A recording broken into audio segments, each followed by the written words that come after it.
This conference will now be recorded.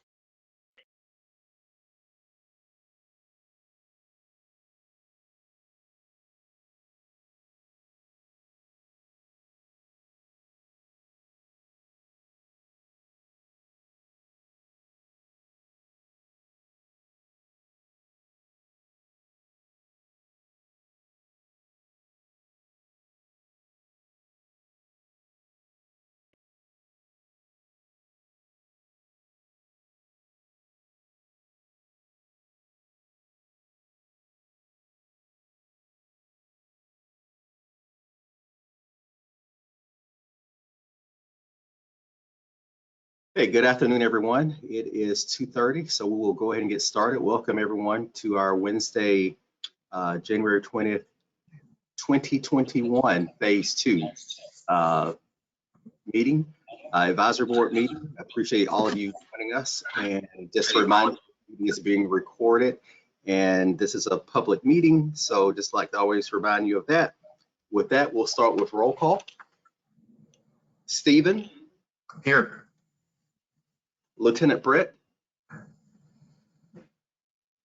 I'm here. Okay. Diane? I'm here. Jay? Here. Steve? Here. Lisa is out today. She's let us know that, so she will miss the meeting today. Sherry? I am here. And Sergeant Joseph? I'm here. Thank you. All right, so now we will proceed with the remainder of the agenda. The review and approval of the last meeting minutes. Rachel? Good afternoon, everybody. The last meeting was held on December 15th. The November 10th meeting minutes were reviewed and approved. There was no stakeholder outreach update at the meeting. Janice Timmons presented a Phase 1 and Phase 2 financial review. Nathan Johnson began the Phase 2 project updates on page 1, and this continued on to page 2. There was no communications update at the meeting, and there were no questions or concerns from members present. The meeting was adjourned at 2:45 p.m. and at the top of page 3, you can see the items that were distributed in a meeting packet prior to the meeting. Is there a motion to approve the meeting minutes? This is Jay. I'll move them. Jay, is there a second? Second. This is Sherry. Jared. Second. Thank you, everybody. All in favor? Aye. Aye. Aye.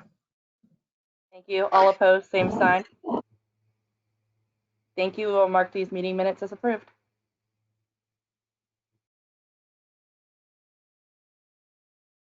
You're on mute, Terrence. Okay, I'll repeat. Thank you, Rachel. Thank you, Coral. I don't believe we have an update on stakeholder outreach during this reporting period. So we'll move on to financial review. Janice? Good afternoon. These numbers are as of December 31st. And as we know, Phase 1, as far as funding, has ended. So we did spend $37.3 million. And nothing has changed in those slides since we began this fiscal year. So I'll just go on to Phase 2 for our LBR request for 2021 was 9.877. And we're about halfway through this fiscal year, and you can see our expenditures are pretty consistent each month. Our total budget again is 9.8. We've expended 3.574 with a 0% variance, and we have remaining funds of 6.3. We do have a lot of deliverables in May and June, so we'll see a lot of those funds being expended at the end of the fiscal year. Other than that, it's pretty clean this month, and this year. So does anybody have any questions?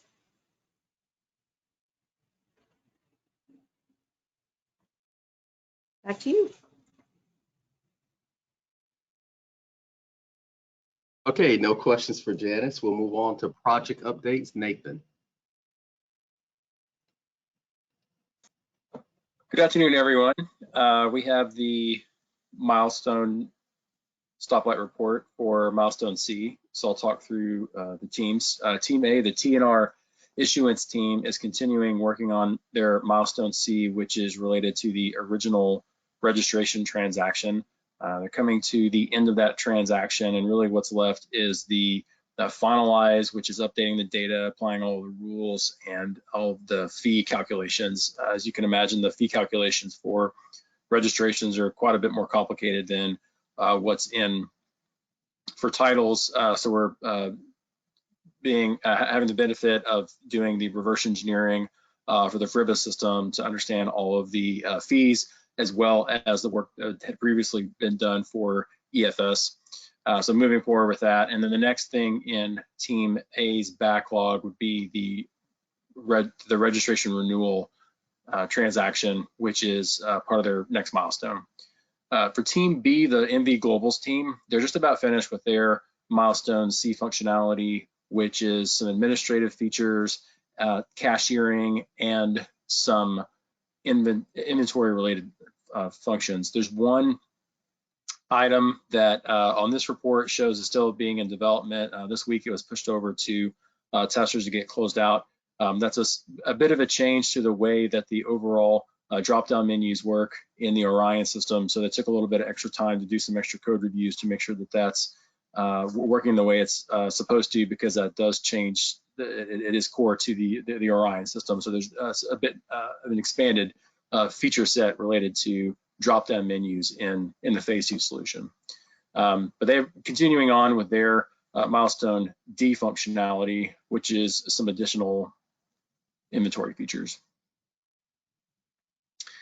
Andrea, can you talk to the portal team?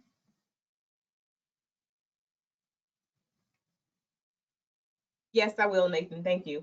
The MyDMV portal team is currently in, as you can see, is in HIP E. We're currently working on the feature of the motor vehicle records request. We have actually, in this HIP, completed testing 5 stories, which we will demo tomorrow. We have 7 testing started, 18 ready for tests. The development team is currently working on milestone C and D stories. They're working on the bulk transcripts. They're working on the bulk downloads. They're working on customer alerts. They're working on stops, and they are working on the personalized plates. So that's where the MyDMV portal team is. Any questions? Thank you. Okay, thanks. We have the IFTA IRP team here. We're still reflecting them in Sprint 0. We're close to starting Sprint 1. So we have a slide with some information on that. Scott, can you talk to the slide? Sure can, Nathan. Can you hear me? We can, thanks. You're welcome. Yes, so deliverables that we're tracking for the next 30, 60 days. As you heard, we've got the schedule, we've got the input from SCU, our development staff, and of course Celtic reviewing the scheduled tasks that we've kind of incorporated for us to start developing in February the 20th, which is mid next month. So we're right up there to start to really get into our cadence. But we've got to make sure that we've got the earned value tracking turned on for the schedule. We all understand that. So at the end of this month, we're going to kind of update that and keep tracking that from that perspective, so that we can report up to legislature through IVMB and through our program. We've got deliverable 6, which was delivered earlier according to the kind of the revised schedule that we've all stacked hands on. February 16th, it's in department review right now. We also have deliverable 10, which is the IFTA software configuration for the requirements document, PVD. That is running late. We had some review kind of back and forth. We're resolving that. I believe we're going to send that out. I'll check with the department to see if we've got that out for department review, but we've got everything we needed from input perspective there. And then, of course, a future item that's coming up, data migration and conversion plan in February. We're on track for that one. The important activities for January, February specifically for us is we've got to make that blueprint backlog ready. for Orion interface related development. We're doing that right now. Finalize the IFTA interface design specs. We're on target to complete that mid-February, and so that should not have any issues. IRP design and JAD sessions have started, so we're actually moving into that next module, if you will. Key dependencies that will impact our scope and schedule, and that's why you see it's in yellow, is the infrastructure resources available at key times in the project to alleviate delays in the environment setup and code configuration updates. Those are two items that we're kind of tracking right now. Phase 1 is pulling some of those resources, so we're being mindful, but we're getting into that point where we're going to have to decide what to do from a schedule perspective if those environments are not set up and certified for us. We're tracking 2 program risks, or linked to 2 program risks, lack of availability for key OMM resources. We're working with the back and forth from the phase 1, and then of course the IFTA IRP vendor development access to the highway safety motor vehicle development endpoints. We're working on that to make sure that they can access it from wherever they're going to be developing as well. Right now we've got 1 developer assigned to the project. We're going to have to ramp up shortly to start the development, and the testers are ready to go, and there's no issues there. Any questions? Back to you, Nathan. Okay, thanks. Next, I believe we have Florida Smart ID. If we can move to the next slide, please. Yep, can you see it, Joe?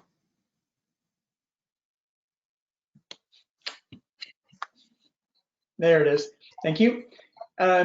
So from a Florida Smart ID perspective, we have begun or started UAT. We were supposed to have wrapped it up on the 15th of January. We're delayed in getting that done. Also delayed in performance testing, and we'll be delayed in the pilot. So we're actually working with Thales on a change request to revise the schedule. We will be presenting that to the leadership team tomorrow.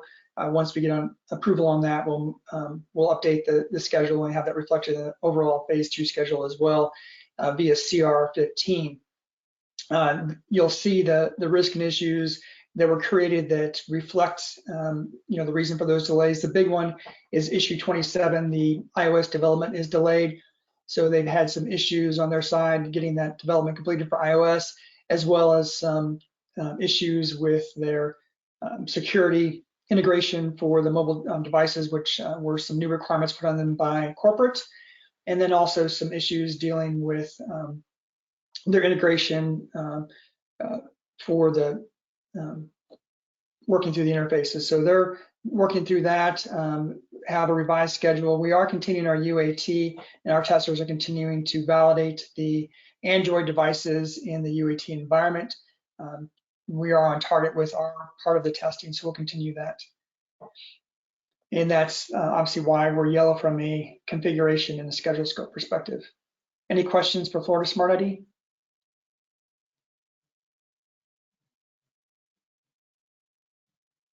All right, thank you, Nathan. Okay, thanks. Lastly, we have enterprise content management. I didn't see Ian. I'll go ahead and give the update here. Team is moving forward with it. They've completed the document discovery and design and are finishing up getting environments created.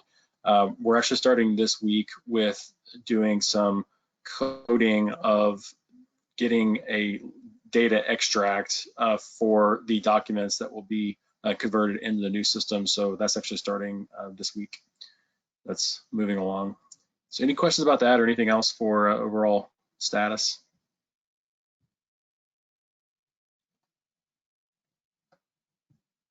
Okay, thank you. All right, thank you, Nathan. Before we go on to communications update, does anyone have any questions? Any general questions for the team?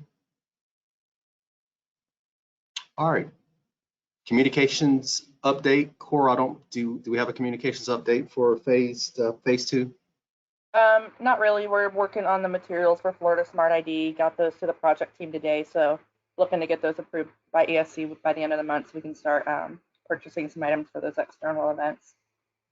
Okay. And Cora, can you just briefly just kind of giving the group an idea of what those materials are that you all are working on? We have a one pager, which just is a quick reference to what Florida Smart ID is, how it's going to be used. Also includes a link to our website that we'll be posting up shortly after it's approved. We have 2 pop-up banners that will be at external events pertaining to COVID allowances.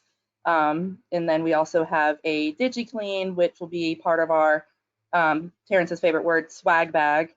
And along with some pop sockets that we'll be handing out as part of incentives for these members to join in on our external events and participate in this testing and surveys as well.